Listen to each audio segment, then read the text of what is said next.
Establishing, the next step is really establishing an export model. You've got your product really settled here, the model works well here, you've got the model works really well in a second country. The next step is, where do you go on from there? Because once you start exporting, you don't want to just export to one country. So you have to think, do you want to go to a completely different continent? Or would you like to, for instance, have a center in one of the Asian countries, and from there you find yourself some other closer by countries, which means it's an easier way of controlling. You've got your office there, and you've got the people with the culture, and they can move an hour in a plane to start a new market. Sometimes it's an easier solution. It worked for us extremely well. We've got our head office in Korea, and we've got now quite a big established network there. And with this network, we're launching to all the other countries in the area, which means that even our distributors going to Japan with our salespeople, even the Chinese coming to Korea to have demonstrations.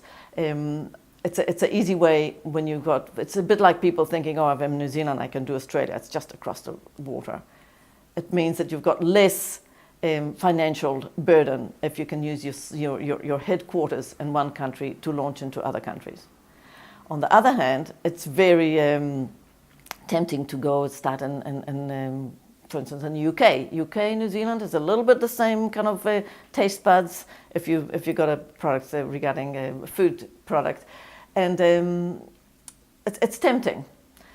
Again, you have to be extremely careful that even though it's England and even though you think they think like you, you've got to be there. They're not going to do the job for you.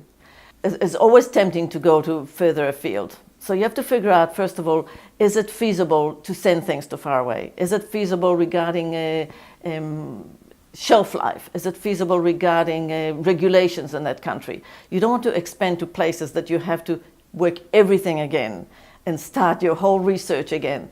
Quite often people think, oh, I'll go to Europe or to the UK because it's so like New Zealand, it's so easy. Well, it's not. It's not the same distribution, it's not the same tariffs, it's not the same regulation, and it's not the same distribution. So it's a completely new adventure, and it's a completely new country that you have to start from the beginning. Your whole team, your whole brand association, your whole brand base, and so on. So it's something people have to really weigh which direction they go. Again, New Zealand Trade and Enterprise can help you there. Once you've started exporting and your turnover is getting bigger, I'm sure that, well, depends what it is, that you should really involve New Zealand Trade and Enterprise, and they might give you a hand where to move on next and whether they will give you another grant, because quite often they give you one grant for one area and then another grant for another area and then another grant for another area, because once they invest in your company, they want to continue investing in your company.